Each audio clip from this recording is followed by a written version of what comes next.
Presented by Chocwick Power Cereal at Cremo.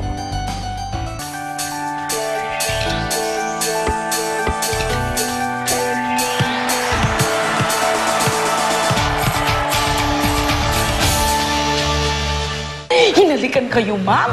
OMG, at long last. Eh di kayo na, ma'am. Lenny, I just want to see you, Lenny. I guess what I'm saying is, I love you. Tanga-tanga mo, Frankie. Bagal-bagal mo kasi. Di ba gusto niyo akong maging kaibigan? Gusto kong makilala si Tads. Tao ba yun ng sapatos? Ang kulit mo naman eh. Sapatos ngayon na may powers kasi. Good news. Alam ko na yung tungkol sa Tads na yun, yung sapatos na may powers. Ba't nasa yan? Kukunin mo yan, no? Magnanakaw ka kasi mahirap lang kayo. Hindi magnanakaw ang kapatid ko. Sampid ka lang dito. Isay! Ba't mo sinampalan ako? Pasensya ka na, Coach. Pero hindi ko mapapalampas ang sinasabi ng batang yan sa amin ni Kikoy. Totoo naman magnanakaw yan si Kikoy eh. Hindi tinitingnan ko lang naman yung laruan niya eh. Liar! Ano? Sa kanya ka ba maniniwala? Eh bakit hindi? Matagal na akong kilala ni Tatay Frankie. Tsaka madaldal lang ako pero hindi ako magnanakaw. Alam na yun ni Tatay Frankie, di ba, Coach? Ano? Hindi siya makasalta kasi hindi siya naniniwala sa'yo. Kaya, kayo, ayoko na makikita kayo ha. Layas! I don't want to see you anymore! Andy, tama na. Hindi na, Coach. Okay lang. Tama naman yung anak ko eh. Sampid lang kami dito. Kaya kami na lang ang aalis. Halika na. Coach! Halika na! Oh!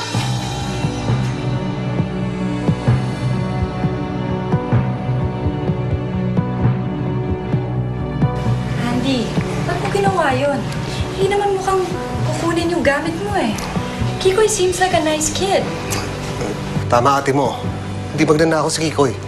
Sabi ko na nga ba eh, magkakampi kayong dalawa. Kaya kahit ano sabihin ko, ako pa rin ang mali. Ako pa rin ang masama. Sandali, wala akong kinakampihan. Nagsasabi lang ako ng totoo. Totoo? Ba't di mo sabihin yung totoo? Na mas mahal mo pa yung football team mo kaysa sa sarili mong anak? Ano? Hindi totoo yan. Then prove it! Hayaan mo na nga yung Andy na yan. Eh, ganun siya talaga eh. Tsaka isa pa, buti pa wag na muna kayong pumunta sa bahay ni Frankie. Dumito na muna kayo sa bahay dito, ha? Lola Esther, yun nga po sana ang gusto ko sabihin sa inyo. Kausap ko po kasi yung kaibigan ko doon sa probinsya. Ang sabi niya sa akin, bisor na siya doon sa pinagtatrabahoan niyang factory. Mabibigyan daw po niya ako ng trabaho doon. Sa probinsya? Aalis ka na naman, ate. Iiwan mo na naman ako. Kikoy, di ba nangako ako sa'yo na aalagaan kita? Paano kita aalagaan kung magkakalayo tayo? Kikoy, ang gusto ko sumama ka sa akin sa probinsya. Doon tayo magsimula ulit. Doon kita aalagaan. Ano? Aalis na kayo dito?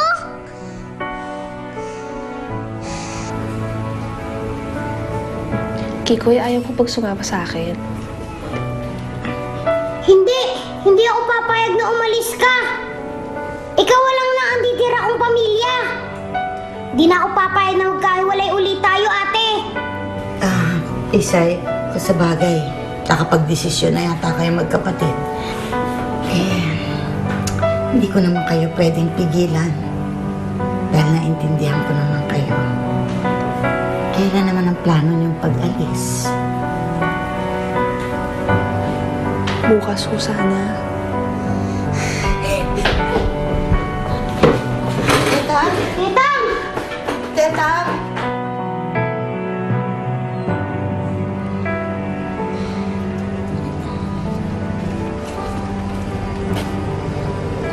Tetang? Titang, galit ka ba sa amin ni Ate Isay?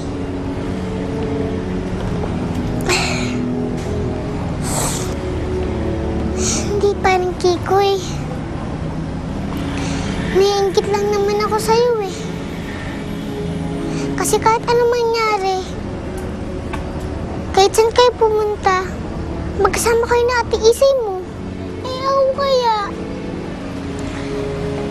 Naiisip pa kaya ako ng nanay ko? Mahal pa kaya niya ako? Tetang,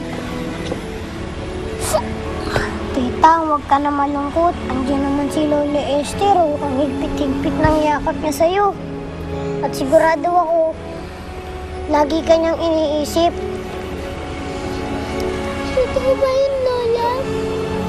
oo naman, Apo. Mahal na mahal kita.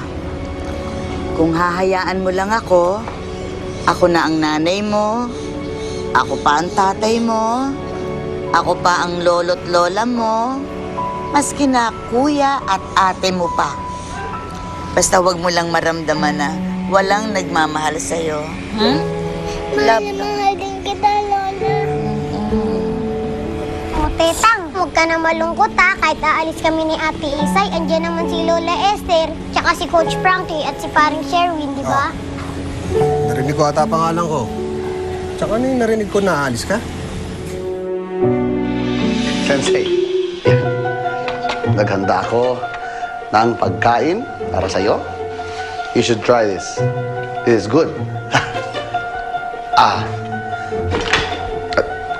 Gusto ko lang sanang sabihin sa inyo that my son, Merk, is well. Okay na siya. And dapat malaman mo na siya ay merong special abilities. Alam nyo, tingin ko bagay siya sa Thunders ninyo. Baka magamit nyo siya sa Little League. Enrico. Alam mo naman kung gaano kahalaga sa akin yung sapatos. Hawak mo na ba?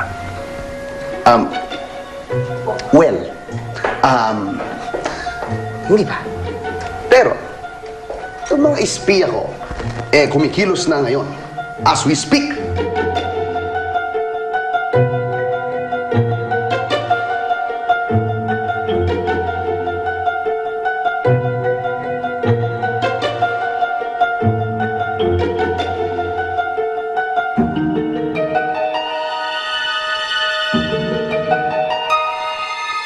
Uuwi na kasi kami ni Ate Isay sa probinsya. May mapapasukan po siya doong trabaho. At doon na po kami titira. Parang biglaan naman ata yan.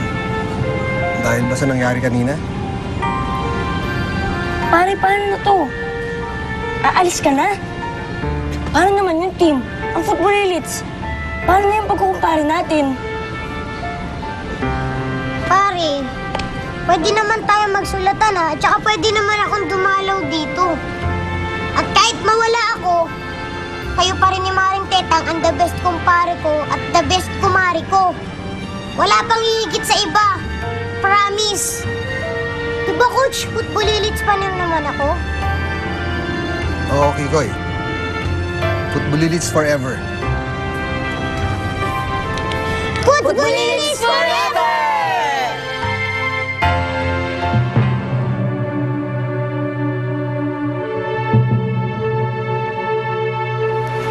Father's Day, Tatay Frankie. Psst. Mga sip-sip. Oh, bakit may group hug? Sama ako dyan!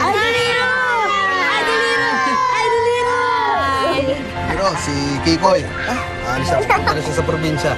Yan po ba, Coach? Idol, ayoko malulungkot ka, ha?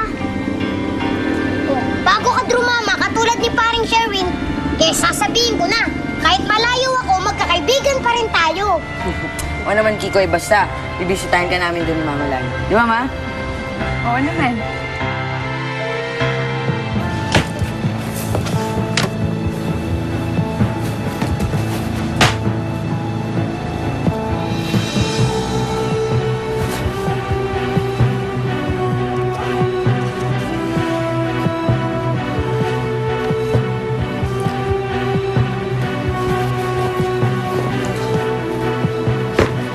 Sapatos na sirang kapares. Ito na siguro yun. Ano yun? Magic?